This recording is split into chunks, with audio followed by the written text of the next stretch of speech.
Vou chamar aqui o nosso amigo Reinaldo para uma live de ex-presidentes da SBDOF. Falar um pouco de ciência, falar um pouco da nossa sociedade, da história dela. Hoje nós vamos falar da sociedade brasileira, da nossa sociedade, vamos contar um pouco de história, vamos falar de ciência também, lógico, né?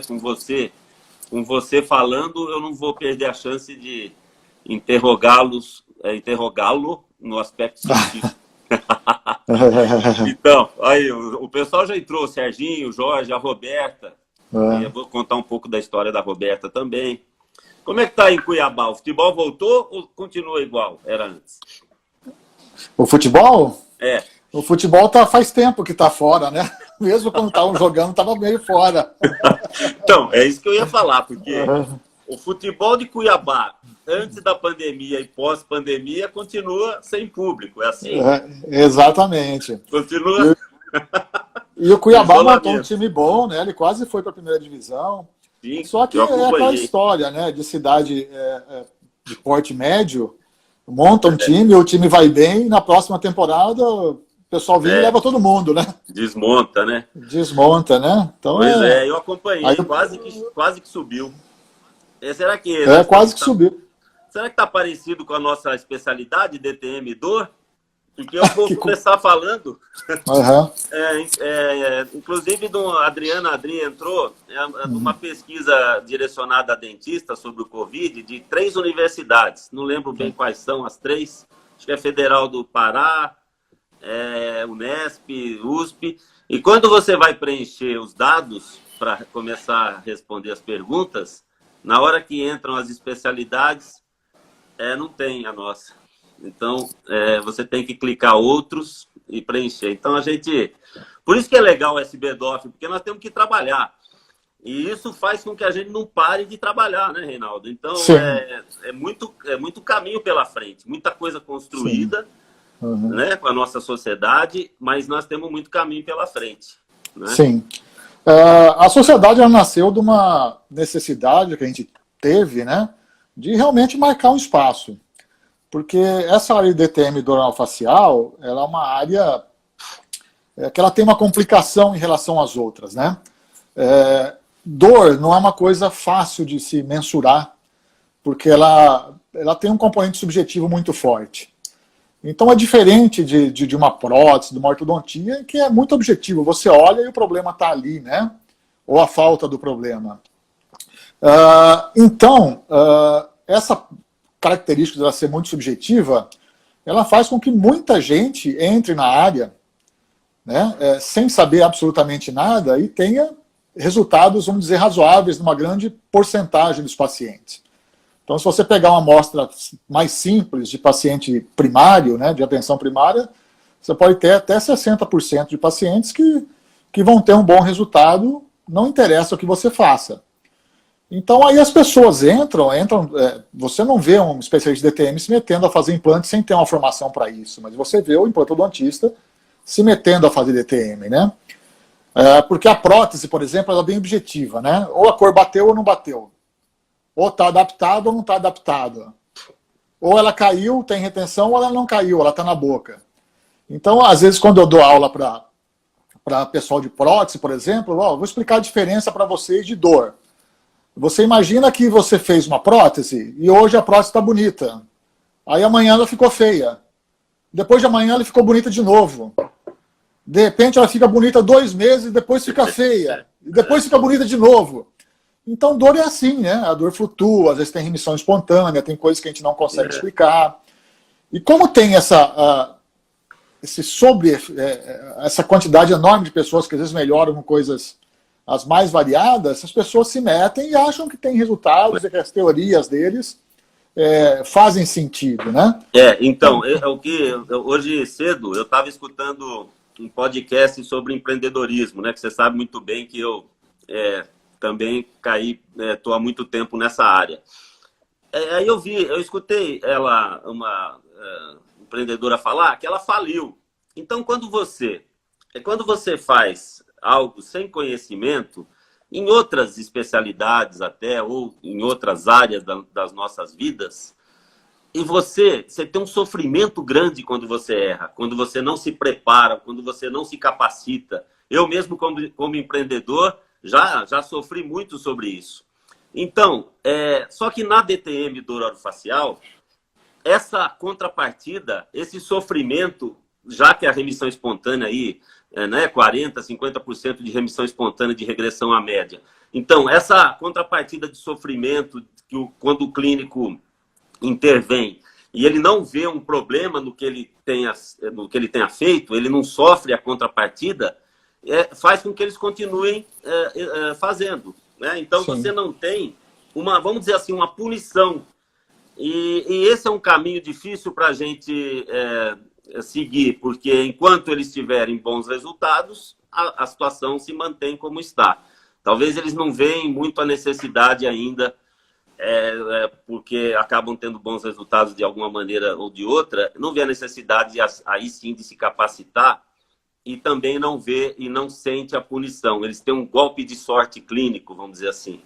Uhum. E aí eles conseguem bons resultados por conta do que a gente sabe da condição da DTM, da relação com remissão espontânea, regressão à média, isso tudo. Então, aí que eu vejo, por isso que eu acho, assim, já vou colocar aqui a minha opinião sobre isso, eu acho que enquanto não houver uma responsabilidade civil, né, dada pelo aspecto jurídico, para que os pacientes deixem de sofrer com iatrogenias, enquanto não entrar nessa responsabilidade jurídica, eu acho muito difícil. Pô, já são... Ó, vamos falar um pouco da sociedade, não é? A sociedade, ela começou no ICOT, em 2009. A Simone Carrara, a gente estava lá brincando na piscina, eu estava com a minha filha, ela falou, João, vamos começar isso. Falei, vamos fazer, o que precisa fazer? E começou no ICOT, aí começamos a fazer as reuniões, eu, ela e o Rodrigo aqui, para escolher os especialistas que a gente ia convidar. Depois ela fez aquela primeira reunião para aprovar aquele primeiro consenso, estouramos a champanhe. Isso já era 2008, 2009, não lembro muito bem.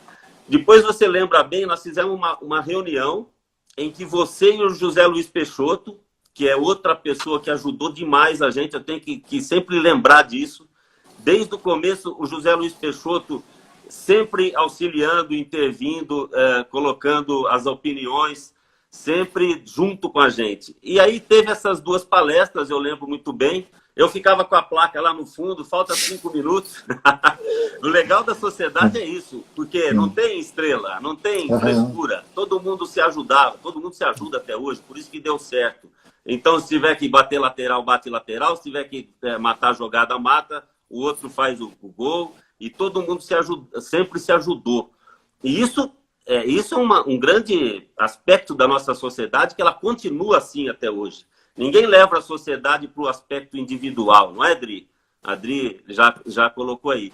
Então, veja bem, a partir dali, eu lembro que o consenso já tinha sido publicado pela Dental Press. Vou contar um pouco da história lá para trás. E aí teve profissionais que levantavam a mão e falavam, eu quero discutir esse consenso, porque eu quero participar disso. Eu falei assim, não, meu amigo, agora já está publicado. Não tem como discutir, já está feito. E quando a gente foi para a fundação, em que se definiu a primeira diretoria, não é? Conte, o Rafa na secretaria, a Simone de vice, o Rodrigo na tesouraria, você com a comissão de ensino, eu com a comissão de saúde pública, a Ju na comunicação. Quando a gente fez aquela primeira, a fundação da sociedade, aí sim, a gente já tinha lá a sala cheia, acho que uns 80, 90, né, Juliana? Juliana está por aí, ela vai lembrar. E eu lembro que naquele dia, eu já estava ali na Comissão de Saúde Pública, indo aqui atrás na época, o Gilberto Puca, que era o coordenador da saúde pública, da odontologia. E eu fui já com... E quando eu chego lá, na reunião com ele, falando que a gente já tinha um consenso, na hora que eu estava saindo... tinha lá uma pilha de manual, uma pilha de manual para você pegar, do lado de fora da sala. E eu peguei aquele manual, estava escrito lá, Manual de Regulação das Especialidades. Então, quando eu comecei a abrir o manual, estava lá, ortodontia, na saúde pública, implantodontia. E aí tem lá, atenção básica, atenção média, complexidade, alta complexidade. E eu falei, pô, mas tem ortodontia, tem implantodontia na saúde pública, no manual já. E eu já de cara observei as referências. Eu falei assim, mas não tem referência. Um manual de uma especialidade era feito por uma faculdade lá do Rio Grande do Sul, o outro era assinado por não sei quem. Então eu falei, pô, isso aqui dá para começar aqui. Aí eu peguei aquele manual, chamei a Roberta Bueno, uma aluna minha que está aí também. Falei, Roberta, a gente vai fundar a sociedade e a gente não tem um manual, a gente não tem um escopo do que a gente precisa para entrar na saúde pública. E mais do que depressa, ela pegou aquilo lá e a gente começou, o Pedras entrou. Então eu lembro que quando teve o início da fundação, a gente já tinha o escopo do manual das especialidades de saúde pública meio que já preparado, né? E eu falei assim para o doutor lá, Gilberto Cuca, eu falei, enquanto a gente está conversando aqui, tem uma artralgia que vai durar 15 dias, sendo tratada 4 anos por ortodontia por um menino da periferia, sem nenhuma necessidade. Então já começamos com tudo, né? Sim. Fizemos aquela reunião e daí para lá as coisas começaram e o professor Conte, lógico, a gente teve uma pessoa que inquestionável para assumir essa presidência, ele ficou por 4 anos, e mais ou menos é assim, a sociedade começa desse jeito, e o mais legal é isso, todo mundo ainda com o mesmo perfil, sem individualizações, sem estrelismo, e cada um ajudando do jeito que pode, não é? Eu me lembro, assim, que no primeiro congresso, né, hoje nós estamos muito mais profissionalizados, né? A gente tem uma empresa que ajuda e tal. Mas no primeiro congresso, na véspera do congresso, estava a diretoria toda, os voluntários, grampeando crachá, grampeando pasta, até a noite, né? Então, assim, a gente avançou bastante. E com a fundação da SBDOF, a nossa especialidade, eu sinto que ela passou a existir, né? Nós passamos a ter uma força política, nos impor em relação temos um longo caminho ainda, mas a gente já avançou bastante, né? Isso que você colocou da justiça, talvez começar a botar limites no que as pessoas fazem, né? É um caminho. A SBDOF, qual que é o papel dela? É informar, né? Como a gente já tem os cadernos SBDOF, como nós temos nosso site, não que a gente vai incentivar que as pessoas processem ou não processem, mas a gente tem que proporcionar informação de qualidade, não só para os clínicos, os profissionais, mas como para a população também, né? A população saber que tem alternativas para tratamento de DTM, dores orofaciais, que são não invasivas, que não são tão caras. Então a SBDOF está cumprindo bem esse papel, né? Até agora. Eu acho que esse é um caminho bem interessante. E realmente, quando começarem as pessoas a ser processadas pelo sobretratamento, né? O que é um sobretratamento? É um tratamento mais invasivo ou mais caro, por exemplo, do que ele deveria ser. Então é sobretratamento. Às vezes a gente pega gente aí que faz, não vou citar nem nome da especialidade, mas faz o procedimento lá, tal, cobra muito, é invasivo, pode ter sequela, aí eu resolvo. Beleza, eu acredito que você resolva. Só que sem esse procedimento resolve também. Né? E o nosso código de ética, ele coloca bem claro que é uma infração ética você não disponibilizar informação para o paciente das alternativas de tratamento. E eu levo isso tão a sério que eu coloco no meu... Eu proponho para o paciente, se ele quiser fazer uma cirurgia para um estalido, ele pode. É uma alternativa de tratamento. Eu não recomendo como profissional. Mas essa alternativa existe. Você quer fazer? Você vai achar gente que faça, né? E a gente não vê essa reciprocidade, né? A gente pode fazer isso aqui, custa 50 mil reais, leva 3 anos, as sequelas podem ser essa, mas você tem outra alternativa, que é um tratamento conservador reversível. A gente não tem essa reciprocidade. Então eu acho que uma hora vai cair a ficha da população, né, quando tiver com sequela, quando tiver gasto recursos importantes de continuar com o problema, de que existe alternativa, né? E talvez buscar na justiça uma reparação seja o caminho para inibir essa farra de sobretratamento que a gente tem aí, né? E a falta é uma coisa assim, você fala, Reinaldo pesquisador, eu não me considero um pesquisador de ponta, nada disso, eu me considero uma pessoa que faz razoavelmente bem e de maneira honesta a transferência do conhecimento científico para o ambiente clínico, que é uma coisa que eu acho necessário também, né? E esse excesso, entre aspas, de sucesso de outros clínicos com outros procedimentos para os casos de DTM é interessante, né? Eles têm, assim, o sucesso na porcentagem dos casos, que são os casos de emissão espontânea, regressão à média, etc. E eles têm a carta na manga, quando as coisas dão errado, é psicológico. Né? Eles não sabem o que é eixo 2, eles não sabem avaliar eixo 2, mas quando dá tudo errado, né, isso daí é psicológico. Eles começam a procurar alguma coisa na pessoa. Você está nervoso, você teve algum problema, e todo mundo tem algum problema em algum momento, né? É um filho que não está estudando, né? É uma doença que você teve na família, é o estresse no trabalho, é o carro que foi roubado, é isso. É isso que causou essa DTM, né? E aí manda o psicólogo, o psiquiatra, é a carta na manga deles. Isso depois de fazer todo o sobretratamento, né, de cobrar o paciente, de fazer coisas invasivas. Então, assim, infelizmente é regra, né, o sobretratamento na nossa especialidade. E aí, o que está chegando para a gente, normalmente, são casos assim mais complexos de pessoas que fizeram um monte de coisa, né? E aí, quando nada dá certo, aí a gente existe, né? Depois que o trem pipinou, o paciente está querendo processar, né? Aí a gente existe para resolver o problema. Antes de chegar na gente ainda, tem uma tentativa ali com a fisioterapia, viu? Exatamente. Ainda tem um encaminhamento aí que segue, ou talvez o bucomaxilo, né? Porque exatamente. A questão da imagem, né? Na imagem a gente vai achar também, dependendo do laudo que vier. Aliás, eu acho que não tem mais efeito nocebo do que laudo de imagem de articulação temporomandibular. Então já vem aquele efeito da imagem com aquelas características, e aí pode ou se partir para a fisioterapia ou também para a cirurgia direto, e o especialista fica ali no meio do caminho, né? Exatamente. Agora, quando a coisa pega, né, que está tudo complicado, o paciente está pé da vida, aí aquele maluco, né, que fala em evidência científica, que faz aquelas coisas estranhas, né, aí ele passa a existir, né?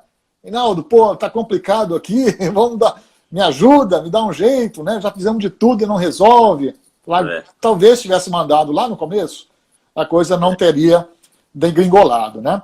Outra coisa que eu acho interessante, João, que eu estava até meditando outro dia, porque às vezes a pessoa que trabalha com base em ciência, né, ela é tida eventualmente como arrogante. Então a gente vai dar uma aula, a gente coloca um monte de referências lá, e que mexem, às vezes, com o conhecimento das pessoas, entre aspas, os dogmas que eles já têm. E aí, como a gente fica com aquele chato, né, que é contra tudo. E do chato para o arrogante é um passo. E aí eu estava até pensando outro dia na arrogância do clínico, que não trabalha baseado em evidências. Eu acho que o processo é exatamente o contrário, né? A gente, por saber assim, que os nossos sentidos são bem limitados em compreender a realidade, né? Que a gente é cheio de viés, etc., a gente procura trabalhos científicos publicados que vão nortear a nossa clínica, né? Sim. Aí o clínico que acha que ele é humilde, na realidade ele é o arrogante. Quer dizer, a prática clínica dele, né, o que ele faz no consultório, é mais importante que tudo que foi publicado, que tudo que as pessoas estudaram. Né? Então essa arrogância é do clínico que se contrapõe à ciência, não do cientista. Né? O cientista ele é humilde, inclusive para buscar respostas, para estudar e para fazer pesquisa para uma resposta que ele sabe que ele não tem. Né? O clinicão não, ele é assim, eu não preciso nada disso, eu tenho a resposta. Né? Eu já raciocinei aqui com os meus dados limitados dos pacientes que eu atendi e a resposta é essa. Entendeu? Não é esse dentista de dedo seco que vai me dizer o que eu devo ou não fazer. Né? Então é interessante como assim a coisa superficialmente é vista de uma forma, mas quando você para pensar, é exatamente o contrário. Né? Eu acho que as pessoas que estudam o efeito Dunning-Kruger, né? Você começa a estudar mais e você começa a ver o tanto de coisa que você não sabe. Aí você se torna humilde, embora você saiba razoavelmente.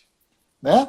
E o clínico não, ele não tem noção do que ele não sabe, então ele acha que ele sabe tudo, né? E eu não vou colocar aqui a clínica como contraposto à ciência, né? Porque a clínica tem que ser baseada na ciência e é a clínica que nos dá as perguntas para as respostas que as pesquisas, a ciência vai buscar, né? Você tem que partir de uma pergunta clínica, de uma dúvida, de alguma coisa que você não sabe como é que funciona, se funciona, para depois você fazer a pesquisa.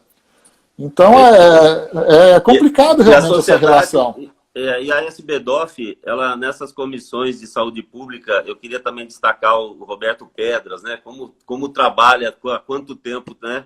Nessa saúde pública, justamente para... E na comissão de ensino e pesquisa, então a SBDOF ela tem duas frentes, além da comunicação, né? Que as coisas... Hoje, a SBDOF hoje está muito profissionalizada já, né? Em todos esses aspectos. E a gente vê avanços, né? Porque a gente chegou a colocar uma proposta de grade de graduação na ABENO, numa das reuniões da ABENO, na comissão de ensino. A saúde pública, até o Roberto me mandou agora uma atualização, embora a gente dependa da questão política, a gente tem muitas frentes diferentes sendo executadas. Então a gente tem uma capacitação para atenção básica. Para o clínico lá da atenção básica do SUS, ele aprender a excluir e incluir DTM, por exemplo. Sim. Ele tem que ter esse entendimento do que é e do que não é a doença, de que maneira intervir com as primeiras medidas, né? Então a gente fez esse manual de regulação que tem todas essas diferenças de atenção de nível da atenção básica, e depois, né, de média e alta complexidade, indo já para a terceira, para alta complexidade, que é no ambiente hospitalar. Sim. Então, veja bem, se isso fosse já... A gente já foi várias vezes, eu vou mostrar aqui, o Pedras me mandou, vamos ver se dá para ver aqui. Quer ver? Olha aqui, ó, Reinaldo. Vê se está com muito reflexo aí. Isso aqui, ó, são todas as ações que a gente fez, ó, da saúde pública. Isso tem que ser mostrado, porque sim, às vezes ninguém, nem todo, até os sócios às vezes não têm acesso, né? Sim. Então aqui a gente tem as ações desde 2011 que a gente foi fazendo, não é? Chegando a algumas conquistas, por exemplo, esse manual de regulação que a gente já deixou pronto, ele foi referência para várias contratações de especialistas em vários estados. Brasília é um deles, por exemplo. Na prefeitura de BH já também entrou com o manual de regulação. Então, quando você entra... E aqui eu queria destacar essa última, que é uma situação com a elaboração do protocolo de saúde coletiva. Então, a parceria entre a SBDOF e a Coordenação de Saúde Bucal para atender pacientes, para entrar na graduação, não era aquela, essa aqui agora. Essa aqui que eu queria. Ó. Declaração de protocolo, que a gente está escrevendo vários profissionais estão escrevendo vários capítulos. Esse protocolo, ó, não, ainda não é? É o de cima. Implantação, essa parceria, deixa eu ver aqui. Estou ficando velho, né? Não acho aqui. Mas eu sei que tem uma parceria de saúde bucal da sociedade. Cadê? Não, então, é ligado, eu não achei ali, mas tá muito complicado para eu conseguir enxergar lá. Mas o que é? É uma parceria da sociedade com o ensino, com a saúde coletiva, que vai ser um manual da especialidade para entrar dentro da saúde coletiva das universidades. Pô, então, assim... Muita coisa, Serginho, Alzheimer. Serginho, eu tenho história para contar dele também. Serginho é outro que ajuda desde o começo, né? As coisas. Sim. Mas eu tenho história dele aqui. Eu tenho um monte de história aqui. Um monte. Aqui não vai dar. Teria que ser 3 lives, né? Mas então, Reinaldo, olha que interessante. Então tem frentes de capacitação para atenção básica, tem frente do manual de regulação para orientar os coordenadores de saúde bucal para contratar especialista, tem essa frente agora de saúde coletiva, né? Para entrar na graduação também, nas universidades. E acho que é isso que nós temos que fazer. E a sociedade está de parabéns, não é? Ela não está parando. A cada vez, você vê que a cada mandato, né? Veio o Conte, depois veio eu, depois você, o Cunali, E a cada mandato ela só avança e sempre unida, isso que é o mais legal, né? Então, sim. Vamos tentar resolver o que é também, é isso que você falou muito bem. Tem que ver o que é dever da sociedade realizar e o que não é. Eu falei aqui de aspectos jurídicos, mas isso é uma alopração minha. Lógico. Mas, então, qual é o papel científico da sociedade? Até onde ela pode ir, né? Isso que acho que é interessante também se discutir. Ela deve informar, ela deve influenciar essas políticas de governo sempre que possível, né? Porque você vê, o nosso tratamento da maioria das ETMs, a gente resolve de uma forma razoavelmente simples, né? A gente não precisa de muito equipamento, a gente não precisa de muita sofisticação. Você precisa ter um profissional muito bem treinado para atender esses pacientes. E se você treinar o clínico geral para reconhecer os casos mais simples, resolver os casos mais simples, eles diferenciar o mais simples do mais complexo, né, e poder referenciar. E a gente montar centros de referência, pode ser universidades, ou outros centros de formação, de curso, etc., a gente consegue resolver muito problema, a gente consegue produzir muita ciência, né? Esses pacientes todos deveriam estar inseridos em ensaios clínicos. Quando você tem uma rede pública funcionando legal, você tem muita informação para ser utilizada, né? Então, eu estava vendo lá na Inglaterra, os estudos que estão saindo agora sobre o Covid. Por que está saindo muito estudo lá? Porque eles têm um sistema de saúde público que funciona muito bem, né? É relativamente fácil para eles trabalhar essas informações. Não é uma coisa caótica, né? Então, assim, isso funcionaria muito bem, né? Eu acho que a gente poderia ser muito resolutivo no sistema público, coordenado com o sistema privado, sabe? A Laura aqui colocou que ela às vezes fica de mãos atadas lá. Porque, assim, outra frente nossa é a lista de procedimentos para o SUS poder fazer para poder catalogar, para a gente poder, o especialista ou o clínico poder intervir lá e ter essa lista para reembolso, essa coisa toda. Então, assim, não tem também essa lista. Nos planos de saúde, de maneira geral, né? Exatamente. E aí, então, o que a gente faz? A gente tem que caminhar até onde é a responsabilidade de uma sociedade científica caminhar, né? Sim. Essa proposta de inserir, né, que a comissão está trabalhando a todo vapor aí, né, a comissão de ensino e pesquisa, eu tenho acompanhado, pedi desculpa aos colegas, mas não tenho conseguido participar mais ativamente, mas está a todo vapor, trabalhando numa proposta de quase que uma assessoria, né, no sentido de incluir o ensino de disfunção temporomandibular e do orofacial em todos os cursos de graduação, né? Eu dei aula há muito tempo disso aqui e a última vez que eu dei aula na graduação foi uma disciplina que chamava-se investigação científica. Então eu falava de investigação científica e puxava sempre o assunto do DTM. Aqueles alunos eu acho que eu formei muito críticos, né, para questionar essas coisas que a gente vê, os absurdos que a gente vê diariamente aí, né? Então, assim, a mudança dos dentistas, muitos é muito difícil, né? Os que forem processados e os que forem amigos, os que forem processados, vão se sensibilizar. Agora, a outra mudança realmente vai ser a médio prazo, a gente mudando lá com o pessoal da graduação. Né? Você pegando o pessoal da graduação, que não tem os vícios ainda, os vieses todos que os outros têm, e formar esse pessoal com uma qualidade melhor. E a DTM, por essas particularidades que a gente tem, né, de o resultado ser um pouco subjetivo, ela é um gancho muito importante para você puxar o ensino da ciência na graduação. Sim. Né? É muito como atrativo, você disse, né? É muito exatamente. Então você pega, por exemplo, quando você falou aí, o castigo vem a cavalo, né, na prótese, se ficar mal feita, ela vai quebrar, ela vai ficar feia, né? Alguém vai ver uma radiografia e ver lá. Na DTM do orofacial, o castigo vem a longo prazo. Às vezes o paciente, o castigo não chega. E quando chega, o paciente mudou de dentista, né? Acreditou que aquilo era psicológico, etc. Então, assim, com essas características, é um gancho muito importante para a gente trabalhar o senso crítico na graduação. Né? A última turma que eu trabalhei lá, a gente dava... Primeiro eu comecei a dar aula, prova para eles com consulta. Falei, você não pode consultar o colega, mas até na internet você pode entrar.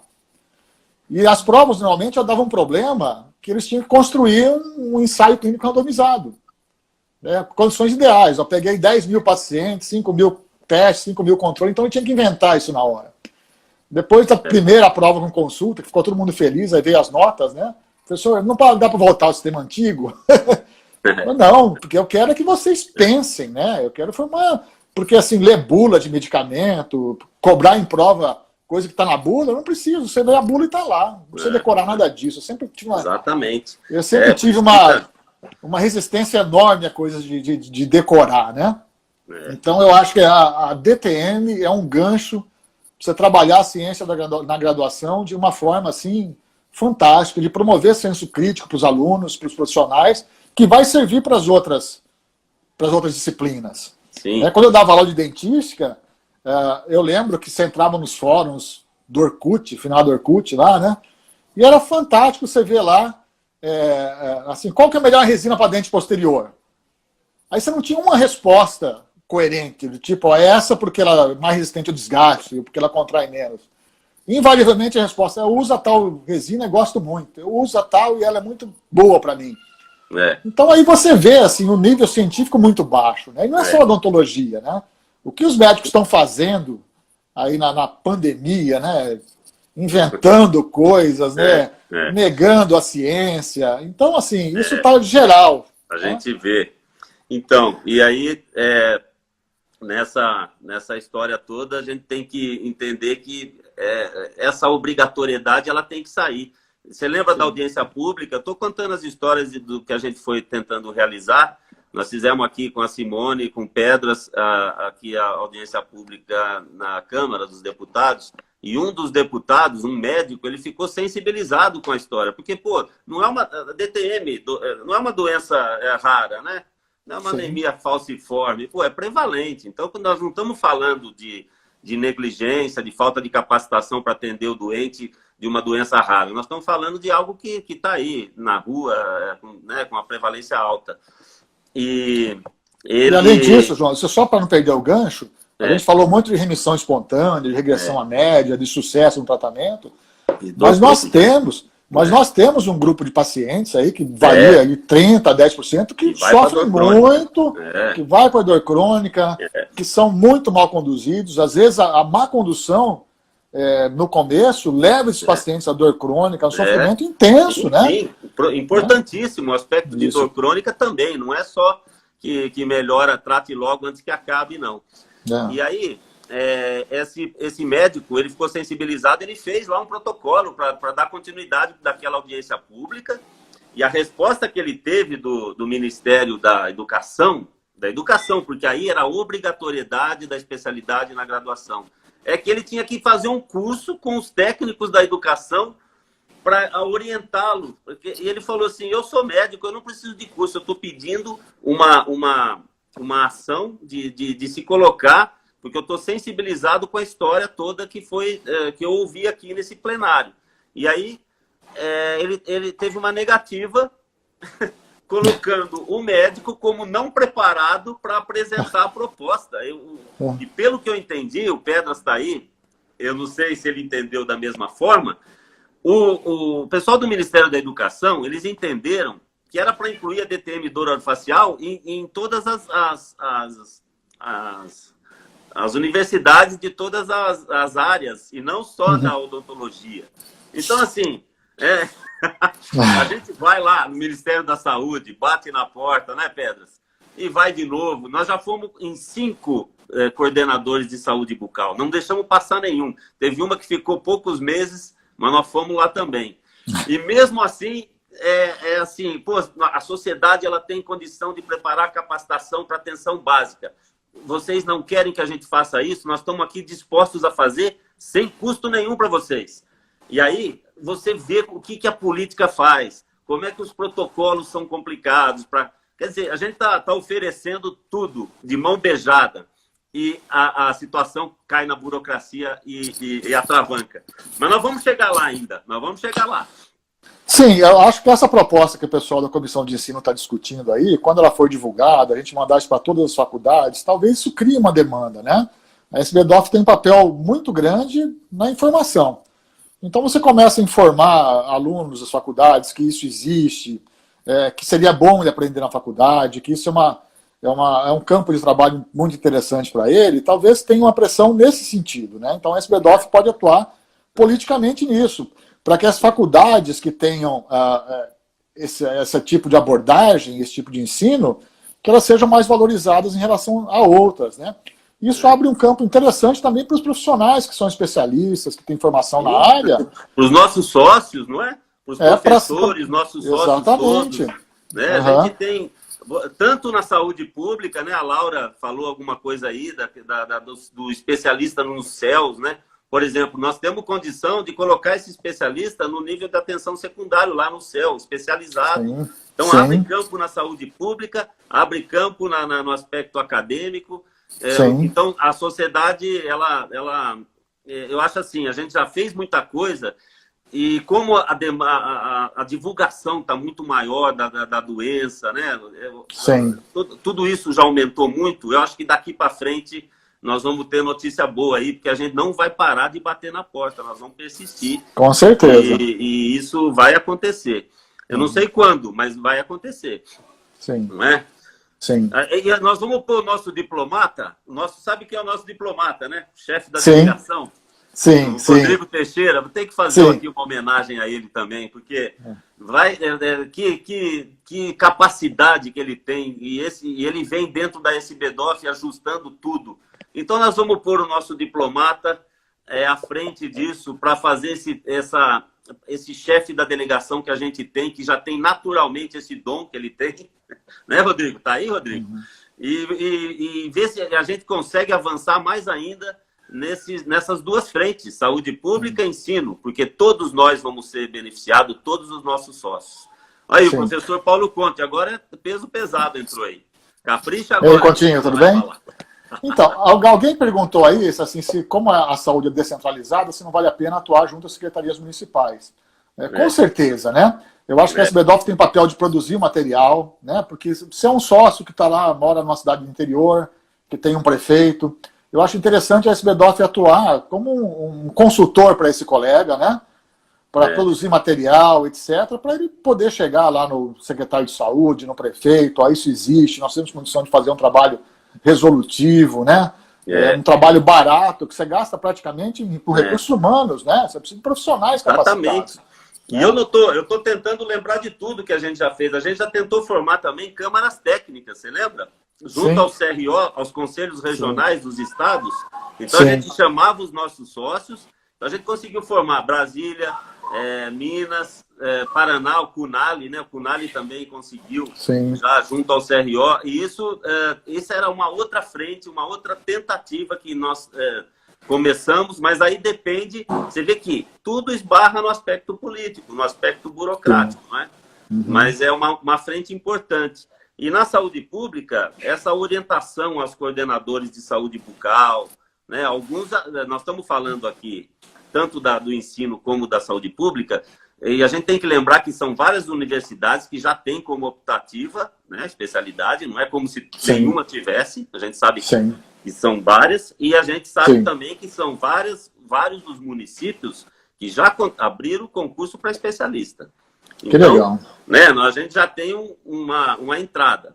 Agora é fazer a situação né, ganhar força para a gente conseguir avançar mais ainda, né? Sim. É consolidar, né? Consolidar. Olha lá, o Serginho está falando, Americana, saúde bucal é de um amigo mestre especialista. Infelizmente, não é mais.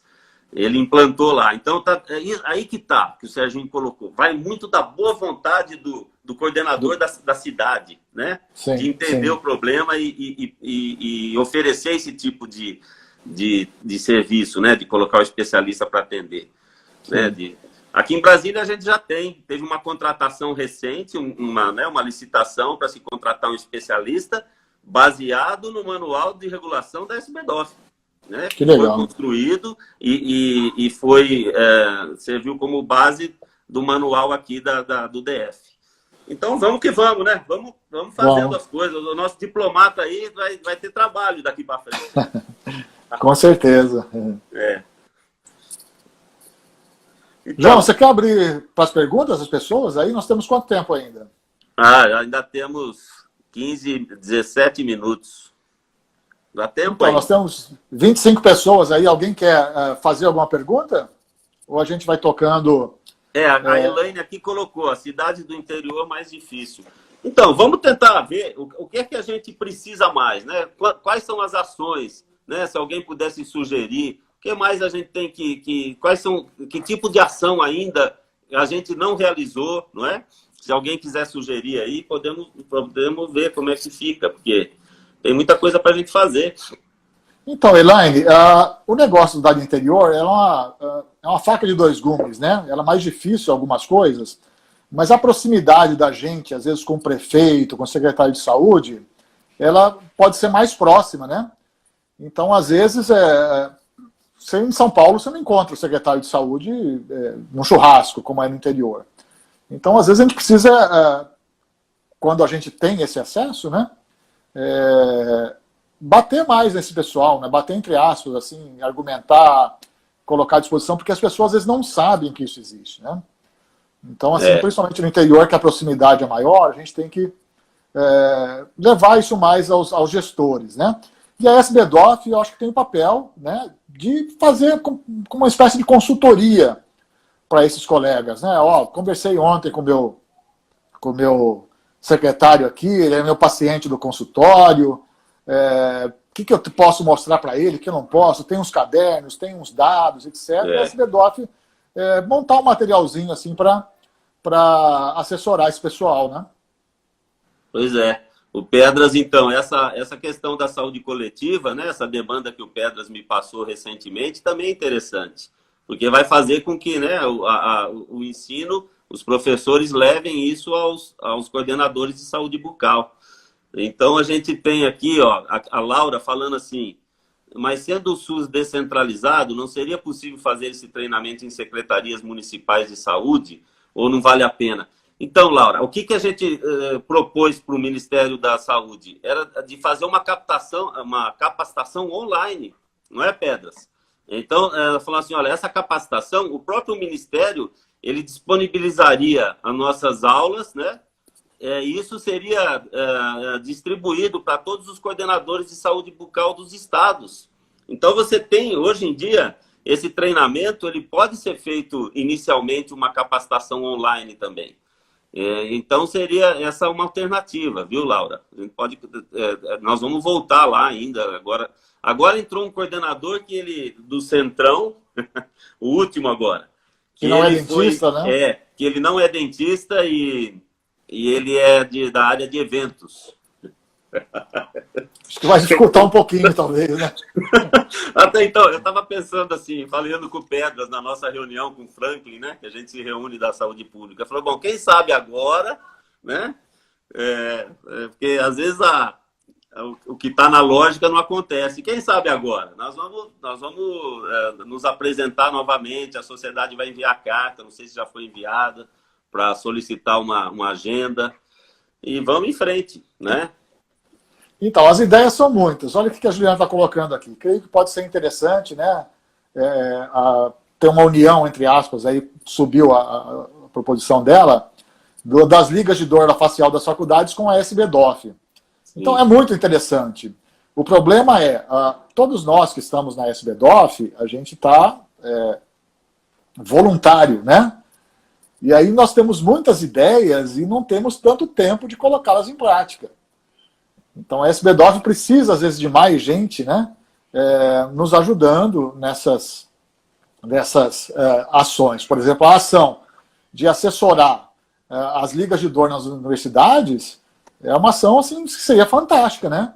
Você joga uma proposta de ensino de DTM, dor facial, para as faculdades. Você joga um manualzinho do conteúdo mínimo, de plano de ensino, etc. Você trabalha com os alunos, né, para eles cobrarem disso e participarem disso. Mas aí, quantas pessoas nós temos para fazer isso? Está todo mundo atolado, cheio de coisa para fazer. Né? Então, assim, é por isso que elas andam menos do que a gente gostaria. Numa velocidade não tão ao nosso gosto, né? Mas está indo. Sim. É isso aí. Então, aí a Joiciane fala aqui, inclusive uma capacitação, curso voltado para alunos de graduação. Então, é assim, é isso que você estava falando, não é? Sim. A Ju colocando que já mandou para o Léo, a Adri. É assim, a situação vai chegar, nós vamos chegar lá. É isso que você falou. Se a gente entender que a longo prazo, na hora que entrar a obrigatoriedade na graduação, um pouquinho mais a longo prazo a gente chega. Aí a situação vai melhorar. E o que a Ju colocou, às vezes a sociedade vai sozinha. Isso é interessante. Talvez você ganharia força com outras ligas de dor, fazendo o mesmo propósito, não é, Ju? É isso aí. Eu acho que o próximo passo, assim, depois que a Comissão de Ensino e Pesquisa terminar essa proposta de inserção na graduação, né, eu acho que a gente passa esse passo, sobe esse degrau, talvez o próximo seja atuar junto aos alunos, através de assessoria na liga de dor. Né, que isso pode causar algum ruído dentro das faculdades, né? Então, de repente, a faculdade não tem a disciplina, os professores não sabem que isso existe e os alunos estão se movimentando, alguma coisa está acontecendo ali, né? Então, isso pode forçar um pouquinho que essas coisas aconteçam de uma maneira concreta dentro das faculdades. Talvez o caminho seja esse. Né? Sim. Aí tem duas perguntas aqui, dois comentários. O Rodrigo colocou se a capacitação online não daria uma capacitação real, mas é justamente isso, Rodrigo. Na verdade, a gente vai fazer a capacitação online para que ele aprenda a incluir e excluir a doença e fazer as primeiras referências. Então, é como um curso de capacitação real, não é a mesma coisa, lógico, mas já é um início, porque o dentista da atenção básica ele não sabe ainda incluir e excluir DTM, por exemplo. Né? Sim. E a Adri também coloca aqui, a DTM e o bruxismo é modinha agora. É todo mundo falando disso, né? É mesmo? Eu não sabia, não. Estou meio por fora. A paternidade me afastou um pouquinho das redes. Você não entra no mundo científico do Instagram, tá vendo? Aí, ó. Mas então, tá despertando mais a curiosidade. Eu acho que isso tem razão, tá despertando. E vai. O que mais que colocou aqui? Uso da ferramenta capacitação online que interior da África o cara possa ser diagnosticado. Ah lá, Ju, o pessoal do DC já fala sobre o uso de uma ferramenta capacitação online para que no interior da África um cara já possa ser diagnosticado. Aí, ó. Você tem ferramentas muito boas de aprendizado, né? Sim. Cada vez mais sofisticadas, não é isso, Ju? Sim. Cada vez mais sofisticadas. Aí a Joiciane, então já vemos aí algumas das dificuldades de falar da disfunção no meio acadêmico. Né? Também uma grande dificuldade, né? São os professores de prótese, de ortodontia. Para você falar no meio acadêmico, o pessoal da Buco. Pois é. Então, a gente fica falando de um lado, eles falando do outro, né? Exatamente. Principalmente faculdades públicas, né? Eu trabalhei no ensino privado aqui, inclusive fui coordenador de curso. No ensino privado, às vezes as coisas são mais fáceis, né? Porque começa a ter briga, o coordenador chama lá e fala, ó, vai ser assim, entendeu? Agora, na pública, que é todo mundo concursado, né? Eles podem brigar lá 50 anos seguidos e ninguém cede, né? Ninguém consegue impor nada, né? Pois é. A gente vê muito isso ainda. O pessoal mais velho, que está há mais tempo, ligado à área da disciplina de oclusão, é mais difícil tirar, né, esses conceitos já muito enraizados. Isso vai levar tempo também. E acaba que, então, nos outros cursos, na formação, por exemplo, de especialização de orto, de prótese, cada vez mais é o especialista, são os professores da DTM que tem que passar essa informação. E não, né, o professor lá da ortodontia, que abraça a DTM também, o professor da prótese que também vai falar sobre isso, né? Sim. Aí a gente tem esse problema, essa capa de informação científica já constituída e equivocada. não é isso? Sim, é interessante, assim, você pega um curso de ortodontia, eu dei muita aula em curso de ortodontia aqui em Cuiabá, que é uma cidade relativamente pequena, né? Porte médio, as pessoas me conhecem, mas é interessante você ver que determinados cursos, eles querem falar sobre implante, eles chamam alguém de implante. Eles querem falar sobre pedra, eles chamam um periodontista. E a aula de DTM é eles mesmos que dão, né? Pois é. Que é geralmente uma coisa de 2, 3 horas, que não tem nada de DTM, nem como reconhecer um paciente. Né? Eles falam lá de oclusão, desoclusão e acabou. Aí as pessoas saem muito mal formadas. Né? A gente fez um trabalho eu com a Juliana aí, que a gente mandou 1.200 e poucos e-mails para o pessoal da ABOR, né? Da Sociedade Brasileira, Associação Brasileira de Ortodontia. E aí colocamos na internet um caso clássico de migrânia, né? Quando estava ou isso, ou fotofobia, fonofobia, ou náusea, a gente colocou tudo, né? Não tinha dúvida que era migrânia. E o paciente tinha uma mordida cruzada e uma mordida profunda. Então estava lá enxaqueca e a oclusão daquele jeito, né? Qual a sua atitude para resolver a dor do paciente? 64% fariam o tratamento ortodôntico combinado com o cirúrgico para tratar a enxaqueca, a migrânia. Aí a segunda pergunta era, né? Isso que você aprendeu, essa sua resposta, foi baseada no que você viu no curso de ortodontia, de especialização? A imensa maioria dos que atuava inadequadamente aprendeu no curso de ortodontia. E aqueles que atuavam adequadamente, né, falavam que aprenderam fora do curso de ortodontia. Então Sim. O problema era na formação mesmo. Né? Pois é. E é engraçado, assim, só para completar, as pessoas que respondiam o questionário, a gente mandava depois uma resposta, né? Obrigado por ter respondido, talvez você esteja curioso, mas o caso era um caso de enxaqueca, tinha que ser encaminhada por um cefaliatra. E aí você via a arrogância do clínico, né? Alguns mandavam um e-mail bravo para a gente, né? Olha, você não pode falar que a oclusão não é responsável por isso. Nós temos que tentar todas as alternativas, inclusive que a oclusão seja a causa do problema, né? Aí coçava o dedo para você mandar de volta. Olha, eu acho que a gente tem que pensar em todas as alternativas. Inclusive que seja enxaqueca, que é uma alternativa que você está excluindo, né? Exatamente. Mas aí você não mandava, né? Aí você vê a arrogância clínica, né? Eu tive um caso também de uma paciente com mordida aberta de 65 anos, né? Indicada para cirurgia ortognática, porque a mordida aberta que estava causando a dor de cabeça dela. E aí eu comecei a consulta, a avaliação, falei, qual a sua queixa?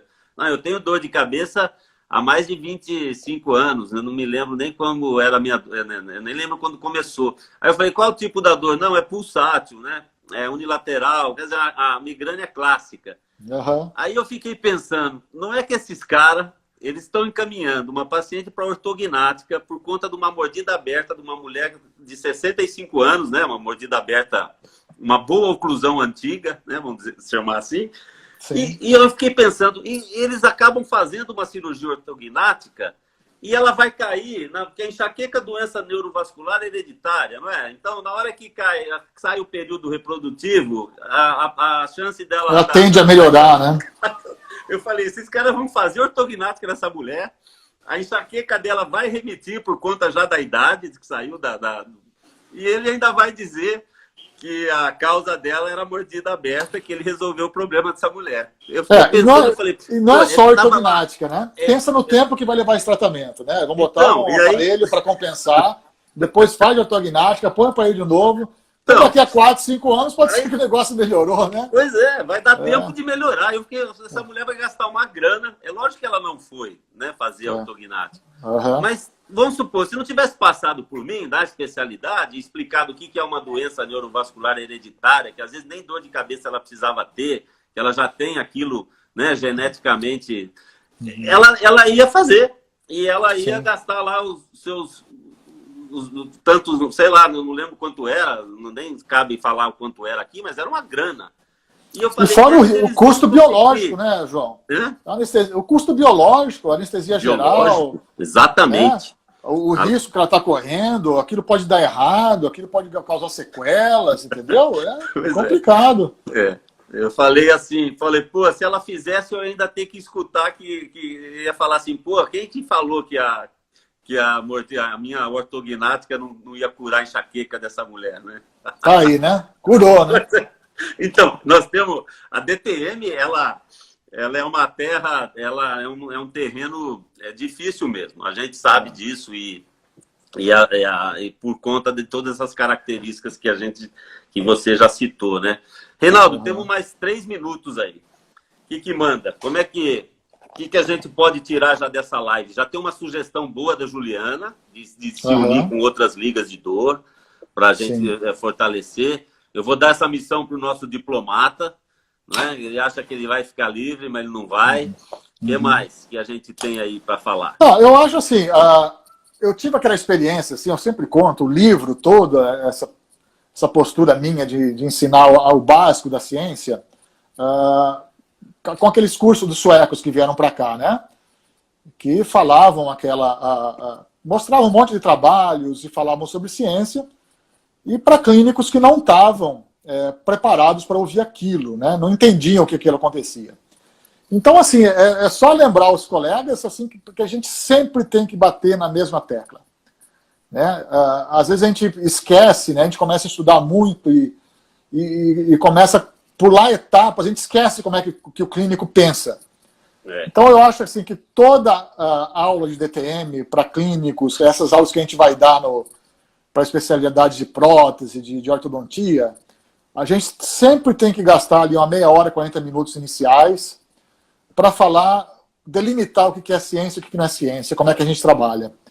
Porque senão a gente fala uma coisa e daqui a pouco ele vai numa outra pessoa que pode ser mais carismático do que a gente, sim, que pode mostrar menos dúvidas que a gente tem dúvidas, vem um cara que mostra certeza, né? Sim, é assim que você resolve, aqueles caras não sabem de nada, e ele se deixa levar, né?